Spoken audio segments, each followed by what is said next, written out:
All right, today we have a special guest, Coach Damian Johnson from North St. Paul joins us today. Really excited to have Damian on the podcast. So, Coach, how are you doing?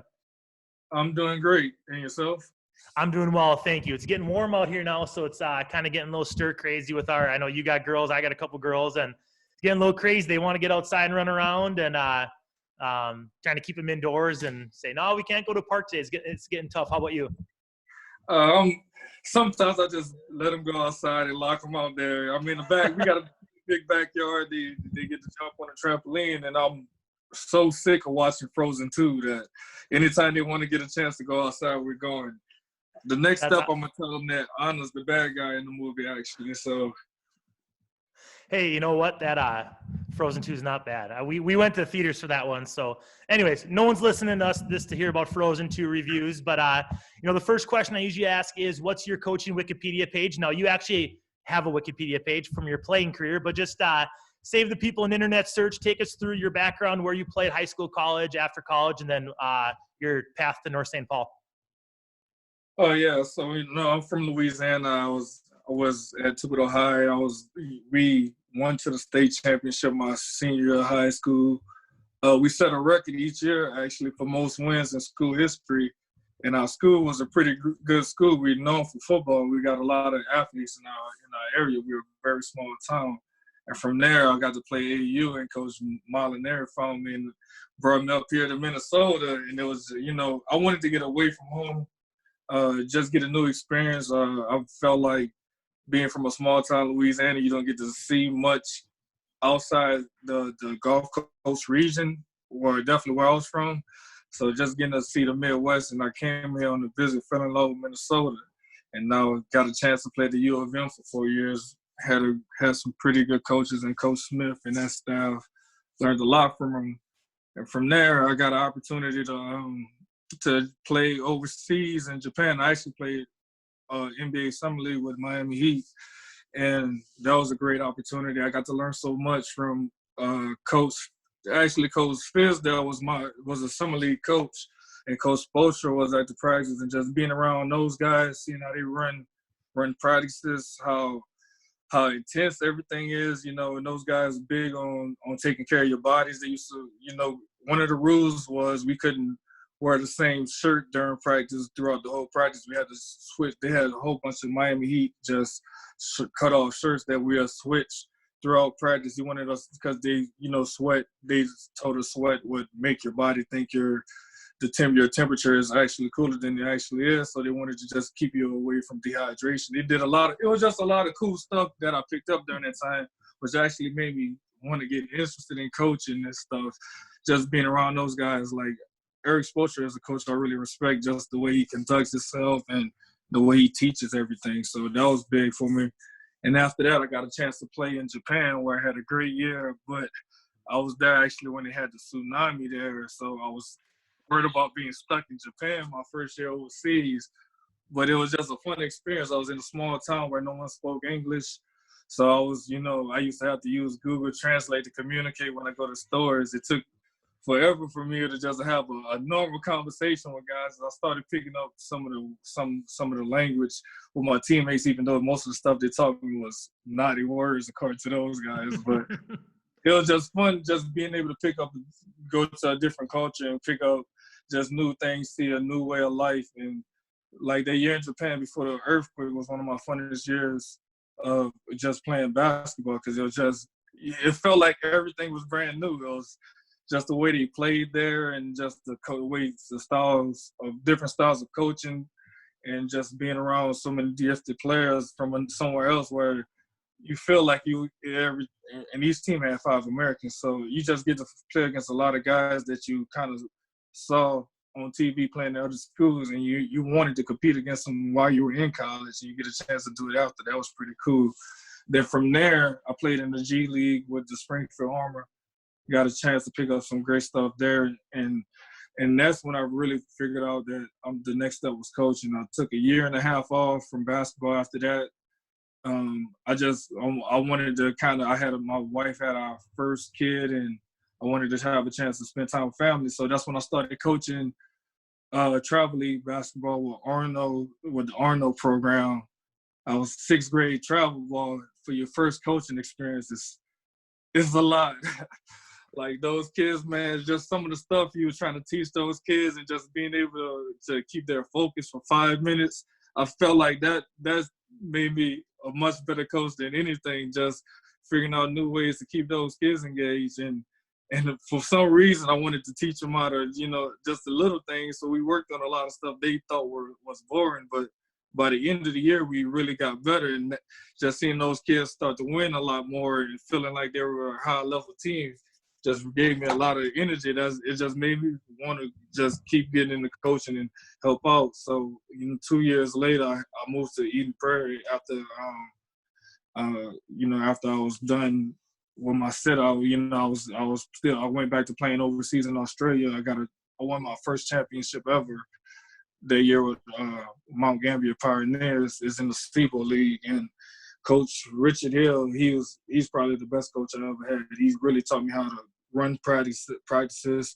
Like I see everybody talking about short-sighted games all the time. I had no clue what it was. Got to Australia, that's pretty much all our practices were.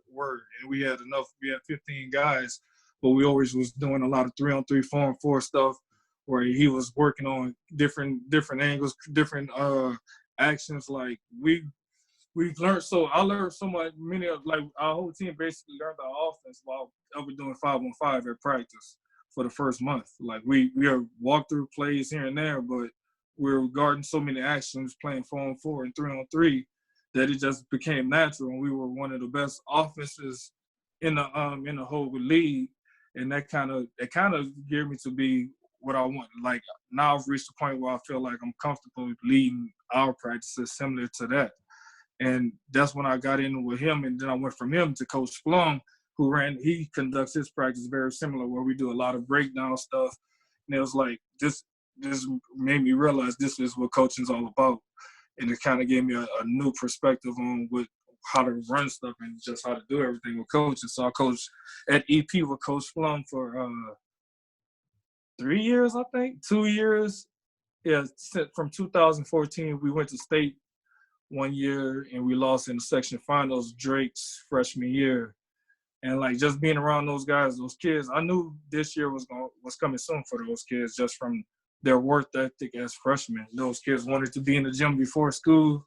I was working a corporate job at the same time, so I needed to be at work at 8:30. But Austin Andrews would text me every morning, come open the gym at like 6:30, go in the gym. Let's get a workout before school, even though he had practice that day. It was just so much fun working with those kids. They had such a great work ethic. And like coaching with those guys, learning from Coach Flum ended up helping me out a lot, because what he was doing is so similar to what Coach Hill was doing that it kind of helped me transition to learning how to teach kids how to play their game the right way. And then from there, my wife told me to just, test out the interview process for high school coaching. And just BS and put your resume out there. I wasn't actually looking for a head coaching job, so I applied to East Ridge and I applied to North St. Paul, just wondering what the interview process was going to be like. And then so throughout college, I saved a lot of just documents we used to get during summer workouts, saved playbooks. I had training programs. So I kind of learned how to build a portfolio from that, and I kind of had everything laid out during the interview, just how I would want to run the youth program and everything. And then from there, I got a chance to interview with those guys, and I thought I did pretty well, but I was surprised that North St. Paul was just, they were interested. I wasn't expecting to be a head coach that year. I had a lot of time I invested with those guys in EP. I was ready for to go on and make a run out sophomore year. Then I had a chance to watch some scout film from when North St. Paul played Minnetonka, and I saw those guys. I was like, you know what, this team has a lot of natural talent. I got to get in with those guys. And I really enjoyed my first year coaching with those guys. So you obviously have a really unique background with playing professionally, both with, like I said, with the G League and with the NBA Summer League, playing overseas in Japan and Australia, and then coaching a sixth grade traveling team in Orono, and then getting on staff with one of the best high school coaches in the state at Eden Prairie. And so you've obviously had a chance to form your identity and some of your core values as a coach. So either as a program in North St. Paul or you as a coach, what are some of your core values or your identity that you want your teams to have? As far as our identity as a basketball team, I want everyone to watch our game and know we work.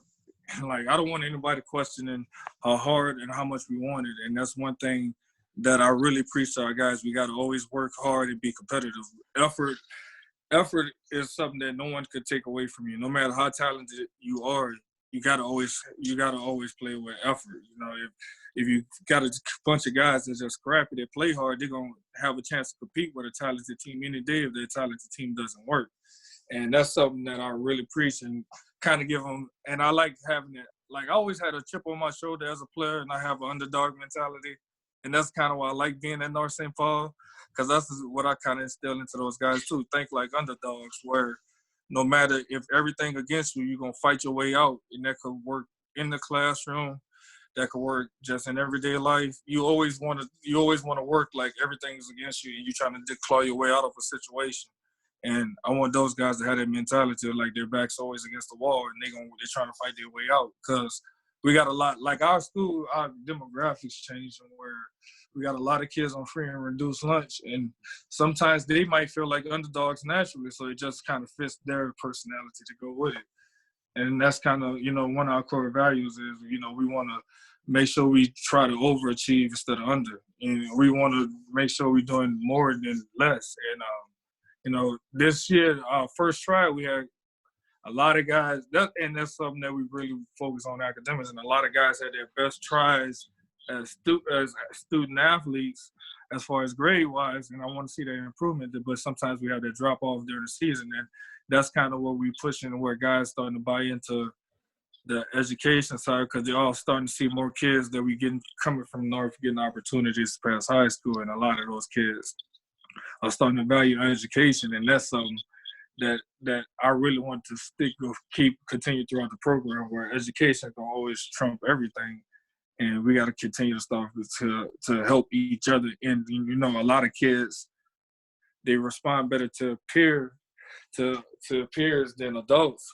Definitely at this stage, where you value what your peers think, and if you setting the tone for yourself, your other peers gonna follow. And I think a lot of kids improve as just in general with their whole mindset, and it's kind of we slowly progressing as a school where a lot more people are starting to value going to class instead of being late and chilling in the hallways, just having conversations and stuff instead of focusing on doing what you got to do.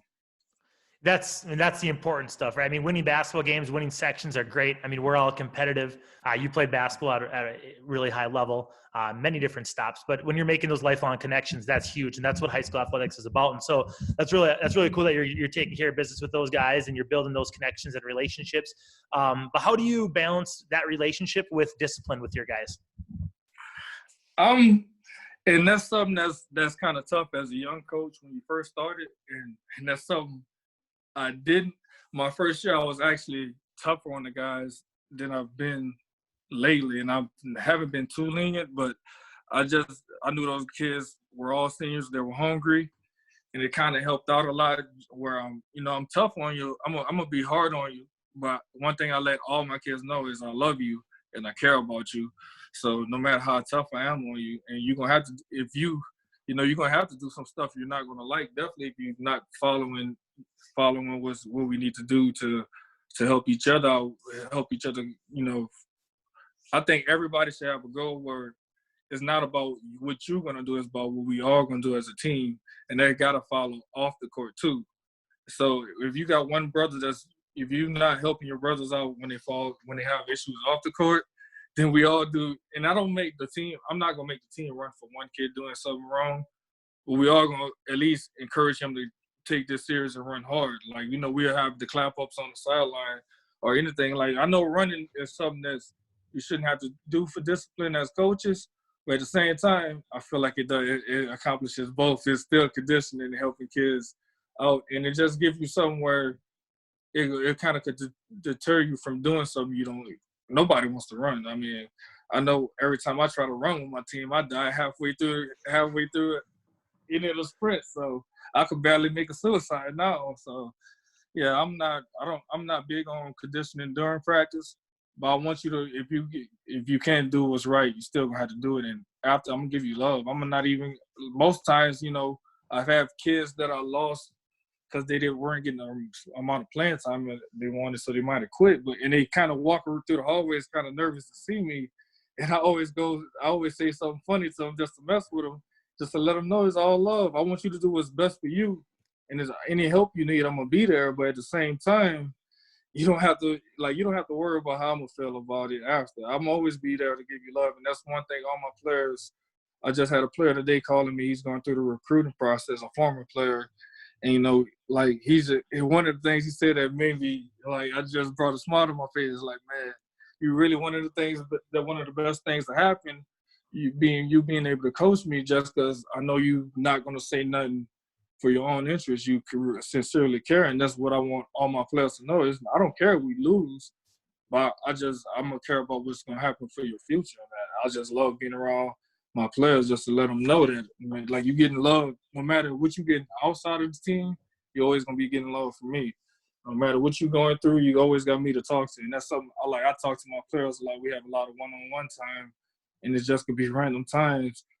Definitely with me in the building, and during lunchtime, I have a one-on-one conversation with a kid. Sometimes the kids think I'm fussing or going in, but we just really talking and just having a normal convo. And we just deep in the convo. Like, I love being in the school with my players. I love being around them. So you've had some of the best coaches in the world from USA, Japan, Australia. What are some things that you guys are looking to do when you get into the on the offensive side of the ball in early offense, starting with transition? So transition, we got a couple series we like to run. We got the 40 series, which is a 4-out, 1-in, where we want our big man running, and usually we could flow into a couple different things. We could go straight into a drag screen, which is something like, or when I was playing in Australia, I played a lot as a trail and an undersized, so a lot of times as an undersized 4-man, and we ran a lot of pick and pop drag screens right out of transition, which would open up a lot. It creates that double gap. If you set it right at the slot area, and we pop, we just kind of play off that. We don't even and a lot we do the same thing out of 5 out, but we like to empty out the corners. So we try to empty out the side and run a lot of the drag offense. And then we also flow into motion strong, where we run both of them out of a 4-out, 1-in, where we reverse it, set the stagger away. And the stagger away, a lot of time, it's just false action just to occupy the help. We got a lot of guys that are good at creating one-on-one, and they real explosive getting to the rim. And, so we try to occupy the help just so we can kind of create the one-on-one ISO opportunities. But also we got shooters that the help, if they don't trail the screen, it's a bucket going in. We had a kid Shaheed Muhammad, where that's something we focus on, getting him some screens, some shots off staggers, where we get him going, get him hot. He was a big time shooter off of catch and shoot. So we've kind of focused on either setting early ball screens or kind of flowing into some stagger action, and sometimes and like this year, we're doing a lot of the pistol action, kind of similar to what D'Antoni ran with Phoenix, where we kind of pitch it ahead. We look for the handoff. Sometimes we fake the handoff back, and we just play out of that.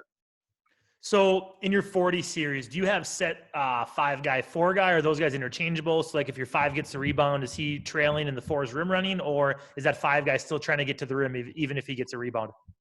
I want 5 rim running every time. Because we really got, like, our team, we're a short team. We play a lot of guys 6'3" and under. So our 4-man is probably sometimes 5'11" at times, but it's a guy he jumps out the gym. But I like him taking out as another ball handler in case somebody pressures even on the rebound, where sometimes teams like to jam the outlet. So I always want somebody, kind of trailing in case we need to throw it back to somebody or anything. And also I like him just in the pick and pop screening action, because sometimes we'll clear that side out and he'll pick and pop, empty the side, but we already emptied the side out, so he has a one-on-one going straight to his right hand. So it creates more advantages, and most of our post players aren't as good handling. So I like our post rim run, and that's one of the things we kind of do for conditioning, where we have them rim running when we have a med ball, where we have somebody tossing on a med ball like they're pitching to the head, and he's running from room to room full court for a minute, just trying to work on staying in shape and just being able to beat his man up and down the court. So your 50 series, you talked about the empty side pick and roll. So where are you looking to set that pick and roll? Are you looking to go below free throw line, at free throw line, just above the free throw line? What's your ideal location for that?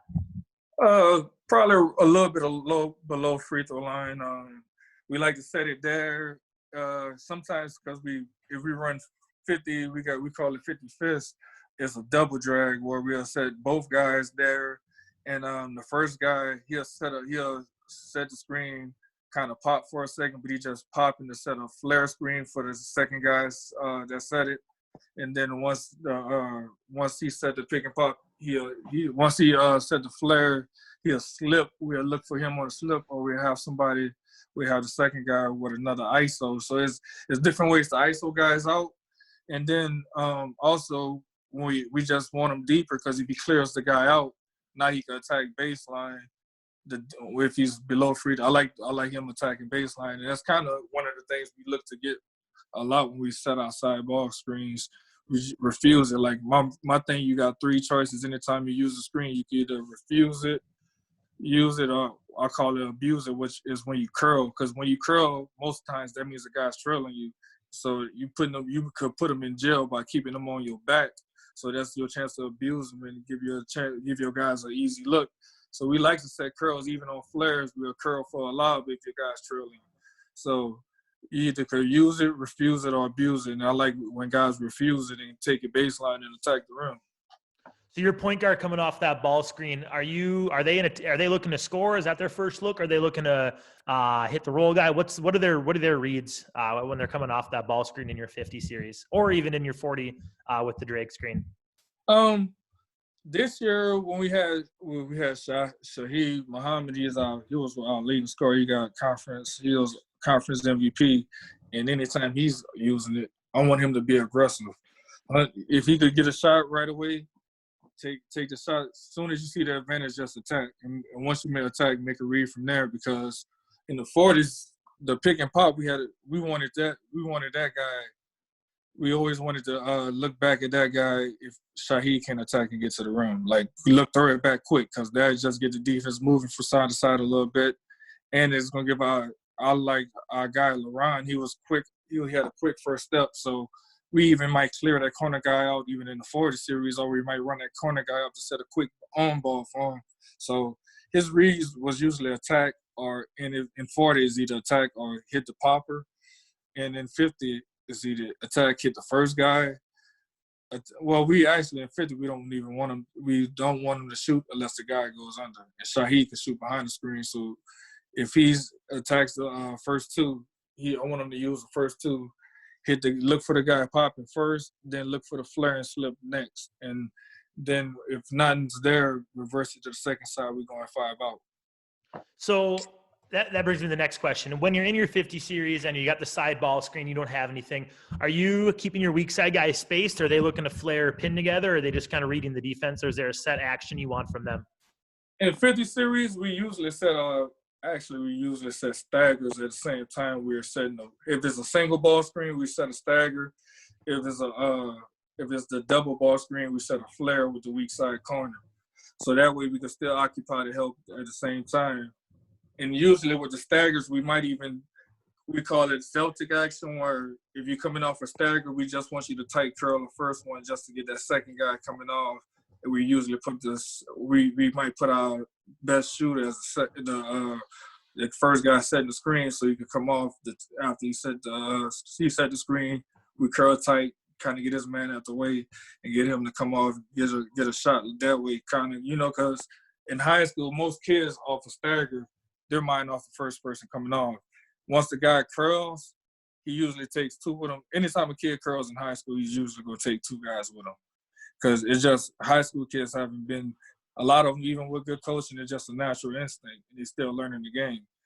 Compared to whereas the guys, now you had heard it from a good coach in high school, college, and pros, those guys more likely to be able to understand what the team's trying to do. But in high school, kids not thinking the game as much. And so when you set flare screens and run curl action, most of the time you're gonna have a kid over help and that's kind of the thing with high school. A lot of kids here, the coach want help, so they're more likely to overhelp when you got a lot of screening, off-ball screening action. So How do you drill in small? I mean, you're a big small-sided games guy, like you mentioned, short-sided games, like you mentioned. How are you drilling your 50 and 40 series, or even your motion strong in your small-sided stuff? A lot of times we just, like for 40 series, we just take the big man out of it. You know, we could work on it with our forward, just playing 4-on-4, and we just running the different actions and kind of swing it around. We work on running out strong stuff with the staggers. Sometimes we might do 5-on-4 where we working on everything and we already got the advantage, and then we might add the fifth guy in later, or we might do the same thing 4-on-3 where the advantage there and we got 10 seconds to try to create off the advantage, and we add a guy in. And we do a lot of stuff where we just kind of even for breakdowns, we kind of drilling. We do more where we running, kind of working on our stuff and breakdowns with 3-on-0 or 2-on-0. But then we'll start adding in like one defender or two defenders where they're still learning, but we still creating an advantage for them at the same time so they can read the advantage on their own. So I want to go and talk more about your motion strong. So I'm pretty familiar with the action. Are you guys getting right into a stagger off of it, or are you reversing it and then getting into your stagger screen? So in 50 series, we get it right into the stagger. So our guard will dribble it up, and we got a name for it. They go get the guy, they dribble it up. They go get the guy in the corner because with Shaheed, he was able to beat this guy off the dribble. So in 50 series, we looking getting right into the stagger just to create their one-on-one advantage for Shaheed. Or we might even, at the same time, we'll dribble right into it, and the guy's going to the staggers, but Shaheed's going to dribble handoff at the same time. Well, he's going to dribble handoff as soon as the guy's coming off the staggers. The time is almost perfect, or the guy's coming off the handoff. We usually have a lefty on our right side and a righty on our left side, so they attack in the middle with their strong hand. So it's one of our best players. He was a sophomore, Sean West Zimple. He's coming in full head of steam down here with his left hand while it helps guarding the stagger. So we'll do that out of 50. And also we got 50 swing where it's kind of like motion strong where we reverse it. So we swing it, we swing it to the trail. We set a down screen with our guy in the corner. Out the 5-out, we set a down screen, and then we get a little movement to start it off. Then we go set the stagger away right after, and that kind of. So we end up getting a lot of points just running 50 swing just because we got a shooter coming out the corner of the first down screen. Then we got a stagger action happening away right after, and either they like a lot of times kids might be trailing, we get a bucket out the curl, or we might just be able to catch it and be able to attack without the help, and to kind of help us keep flowing. But when we do it out of 40, we just flow into it off a reversal. So 50, we kind of do our point guard could keep it, or he could swing it, and we have a down screen action to flow into it. But in 40, we kind of just go straight out the reversal and get into it. So team switches the stagger screen. What's your guys' adjustment to that? Anytime a team switch and we call a first. If you curl the first one, it's a Celtic cut. And the second one, it's a hard Celtic. If they switch, you continue curling. You get your man out there and see. And we usually, like, it depends on who set the second. If it's a big man setting the second screen, we're gonna go set a down screen for the next guy. But if it's a guard setting the second screen in a stagger, we'll flare them out. So now, even if they switch, we're gonna have that second action that should open something up. And we kind of try to get a lot of that going. And I think this year, like, cause JV games, I'm big on, I can't help myself coaching. Like, I can't just sit in the stands and watch a game. So I'm big with just kind of being involved with our JV, where the JV coach he's coaching everything, but I might he likes when I experiment on the board with those guys and draw stuff up where we can use for maybe varsity. And like just watching those guys kind of run a lot of stuff, it kind of gave me more more actions to add on with everything. So anytime they switch out, we figure if you switch out on the stagger, you got a good shooter up top, they're not going to be prepared for the flare next because they might be out of position on the first switch. So we curl the second guy out, and we always look if there's a guard up top, flare him out, see what we get out there, because either the slip going to be open or the flare going to be open, because now you had to guard two different screening actions in one series. So how's your team's pace? You guys play pretty fast, right? Yeah, we press a lot, which helps us speed up other teams, which makes us be able to run a lot. So we play pretty fast. Your press. So what are some of your philosophies within your press? Or some of your non-negotiables or places that you're looking to turn teams over? Well, it depends on, we do a lot of, so we'll switch back and forth between diamond and run and jump. Run and jump, our main thing is don't leave your man unless the ball handler can't see you. So if he's dribbling towards the sideline, if he's looking at you and you go, you killed us, because they're gonna throw it just right back to your man. So if you see the eyes of the ball handler, you don't leave your man. If your man leaves half court if your man's taking it out and he leaves half court, that's an automatic trap every time.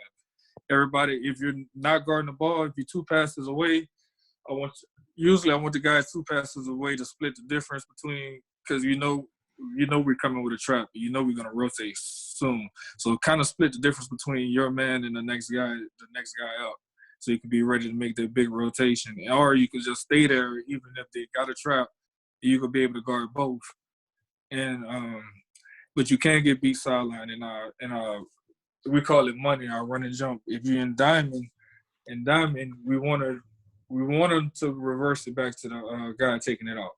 We don't want them to make any pass up the court. So you cannot allow any pass, any penetrating pass. And that's the part I think that's kind of one of our toughest parts to teach, because for some reason those guys want to run back to the guy inbounding, but by mid-year we really perfected it, because it just became a habit, because we started practicing it. We started working on it at practice, where we'll play full court where you got a trap. We're just working on the trapping. And we'll play like 3-on-2. So now when you reverse it, the guy whoever could take in the middle, he's got to run back to the guy with the ball. So we'll set a trap. Then once the trap's over, we'll drop one of the trappers, and then we're going back to 3-on-2. And we're just gonna work on full court and just try to work on being able to play against the advantage. And then once they cross half court, the guy that was in the first trap, he can sprint back in. Because we're trying to work on, in case they do beat us and we got to play 3-on-2, we got to be able to cover it. And then we got to work on recovery. So we let the guy back in once the ball crossed back at half court, he'll stand by a coach, and the coach let him go. So it kind of helps everything out. And then the guys, it kind of helped our ability to play fast, where we got so many reps just from pressing each other 3-on-2, doing our little 3-on-2 drill, where it became a habit, so the guys were able to play fast. Where do you find that you're getting most of your turnovers in your run and jump, or forcing the most turnovers? I think once it cross half, actually, because usually teams are breaking our run and jump and dribbling right across half and kind of in the sideline area, so we're able to get one more trap. And now the court is condensed once they cross half, so you don't have too many options. I think we get a lot more steals once the ball cross half, compared to when we run diamond. We get a lot of steals in the backcourt, because a lot of teams see that middle guy, and our guy kind of baits it, where he's not really sprinting straight to take away the middle, but he's kind of slow, but he's ready. He sees it, so he's ready to kind of burst to it. And we get a lot of steals that way when we go diamond full court.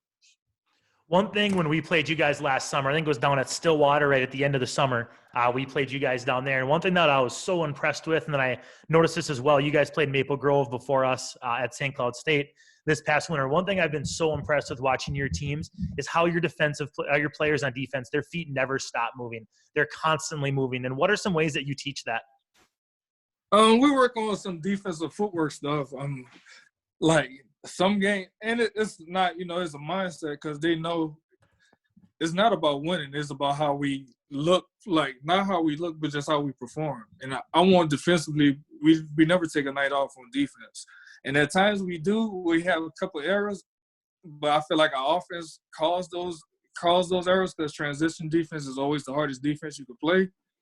And we work on a lot of footwork drills where we're working on sliding for, we might do shuffles for a minute. We might do kind of quick feet for like 30 seconds. We got to we call it a 5-minute defensive ringer where we go from shuffles a minute. We do something where we kind of work on being in help, kind of quick feet. Then you sprint out to close out on the shooter.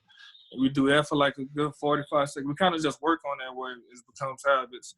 And then we kind of always we do a lot of stuff at practice where those guys playing down at times where we might put them down 15 with like 2-3 minutes to go. You got to play catch up basketball where you got to be able to move nonstop and be able to just run around, fly around a lot more because you down. You got to do whatever you can to win. And it's usually the loser got a penalty, so it's going to be more incentivized at practice for them to work harder to get that W. So like a lot of stuff is guys it just became habit because it's hard to break some of the bad habits guys get throughout the off season. I mean, you play open gym, you're not having the coach just on you all the time about defensive stuff, and that's kind of the mindset I want those guys to get once a season. That I want you just focusing on locking up. And and one thing that those guys understand is, man, we are short. Like, I've never seen so many under 6'4" kids ever. Like my high school, we were giants there. Like, I was like maybe the third or fourth tallest player.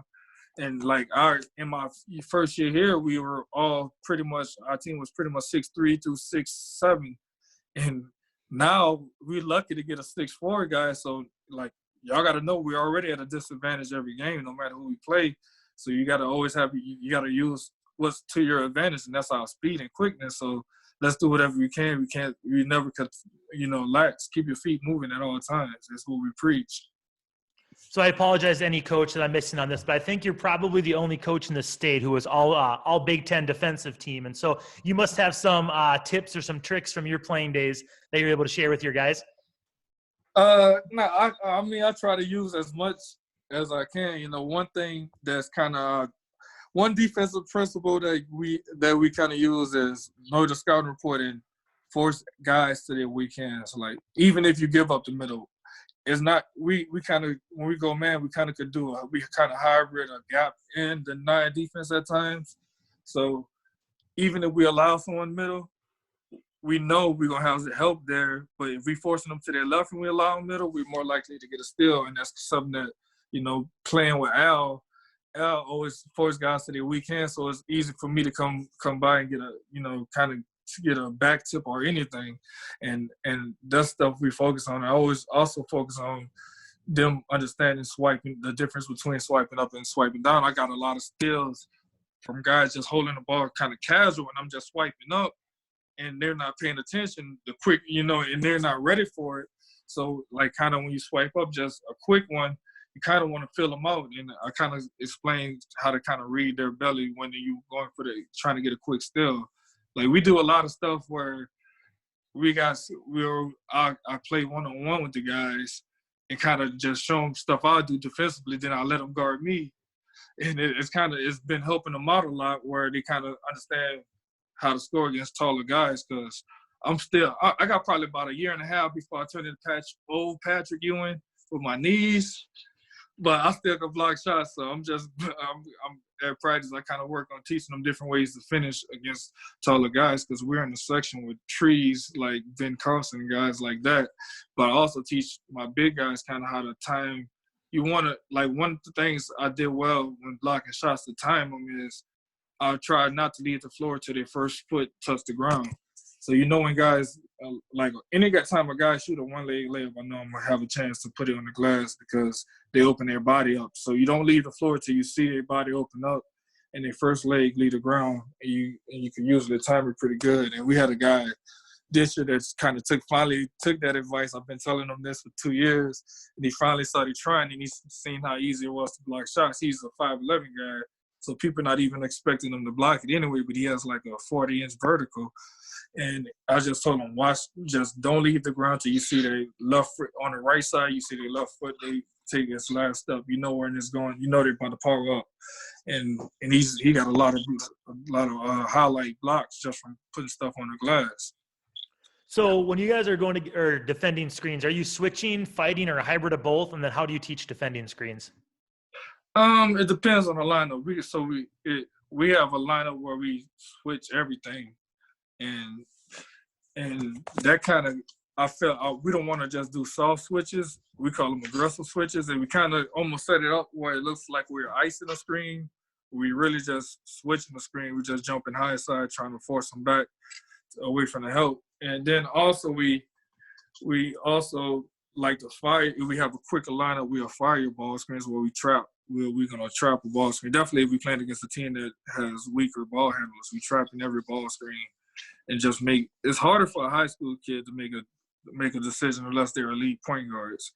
Like, when the trap comes, I've seen guys that are really good point guards where they're still gonna make that mistake here and there because it's just hard to time it every time because a lot of teams don't trap ball screens. So when teams go against teams that do, they're not comfortable going against them because they're not practicing it and they're not doing it at practice and they're not just seeing it very often. So we like to trap and fire ball screens. And also when teams do it against us, we kind of is the same thing. So that's something that we really believe in. We'll call it aggressive ice or we're gonna go fire. When you guys trap ball screens, do you have a set person who's taking on the roll guy, or is it just depend on the angle and where the ball screen is taking place? It depends on the angle. We want the closest guy, the guy that's furthest.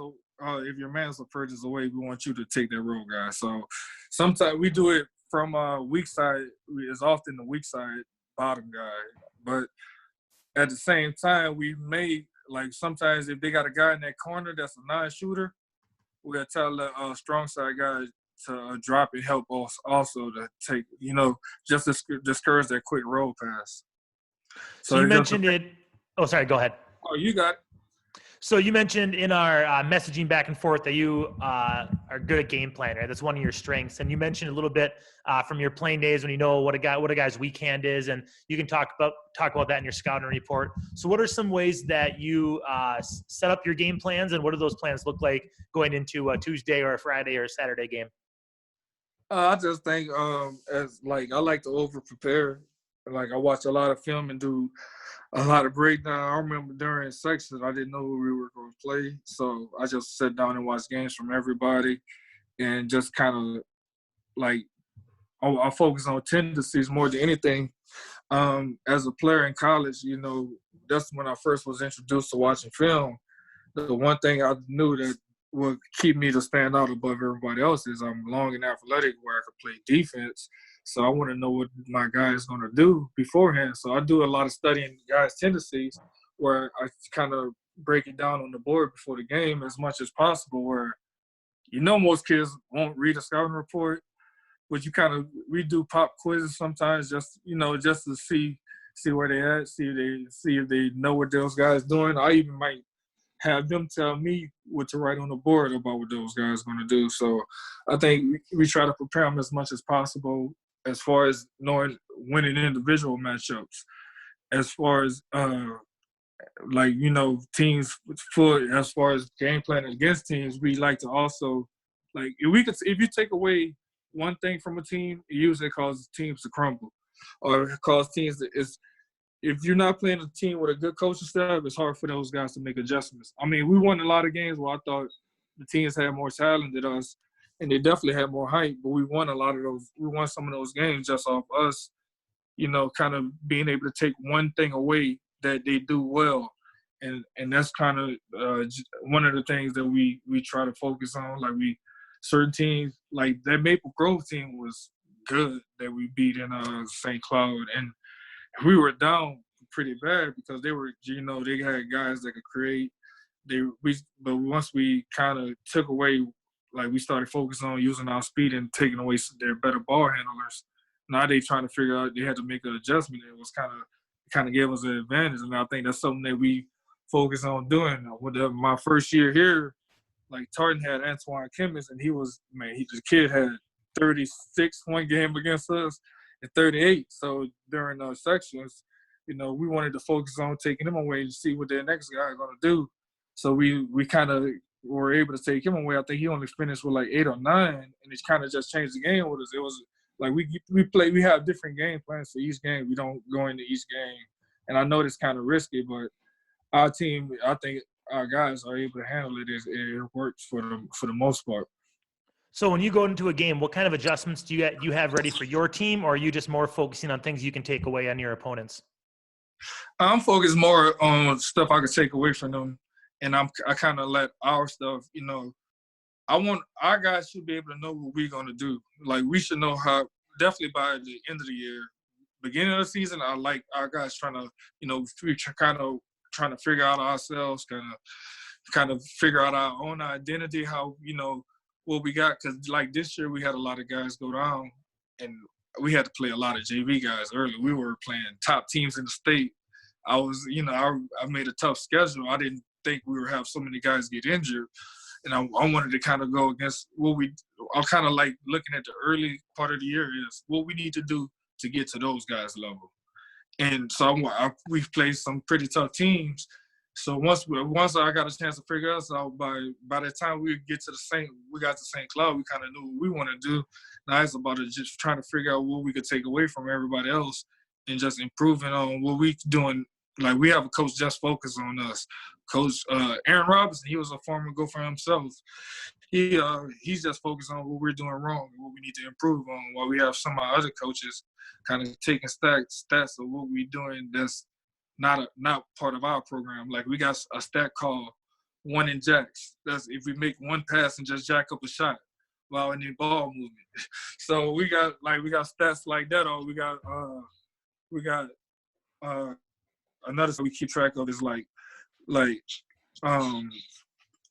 call it, I think we call it give up stats, or we call it I can't remember what we call it this year. We changed the name actually, but it's basically where you didn't cross half court getting back on defense. You didn't or you had a chance to go get a rebound and you just gave up. You just gave up because somebody bumped you. Like, we want the toughness part to be involved too. We look at small stuff like that, because those little plays are pretty much the only way we could compete with some of those top teams, just off us being, you know, a lot of those. It's tough playing the teams with height when you don't have height, but height doesn't know. If you could make adjustments where you're competing with them physically and just outworking them, outthinking them, that gives you a chance at any given time. I've been part of teams that beat a lot of teams that were way more talented just from their heart part, and that's something it's hard to teach, but once kids start feeling that, you know, kind of feeding off what you're doing, then it just follows through. So those listening, I'll do the research for you. Coach talked about their preseason schedule. This is their first few games: Cretin-Durham Hall, De La Salle, Spring Lake Park, Minnehaha Academy, Edina, and Eden Prairie. Then you guys rolled off 18 out of 19 wins in a row. So clearly what you're talking about is resonating with your guys, as they're clearly process-based and they're able to see that big picture and improve. And then they went on quite the run. Last thing here from a game planning side, you mentioned it a little bit, but what do your scouting reports look like that your guys read? We try to keep it minimum, kind of like one-liners, just one-page one-liners, and we usually do it the day before the game, or sometimes the day of. I know they're not going to study it overnight, so we give them the day before. You might get a kid, just bring it home, just get rid of it, not even pay attention. So the day of the game, we'll give it to them. Sometimes I give it to them during the school day, probably after lunch, or I try to give it to them like right after school, just so they can have it fresh in their mind. But we don't try. I try not to I don't want to kind of give them too much information. It's tough to consume a lot of information, so I try to keep it as minimal as possible. Just focus on players' tendencies more than anything. All right, so last question. What advice would you give to a new head coach or a coach that's taking over a new program? I think the main thing is just find the right style. You know, my first year here, I had some pretty good coaches, and you know, everything. I thought our program was doing well, but like the staff I have now is just it's great. We got a lot of guys in the building, so that having staff members in the building is probably the best thing you could have for your program. Definitely in high school, because you could check in with the kids. The kids could, you could see the kids' temperament throughout the day.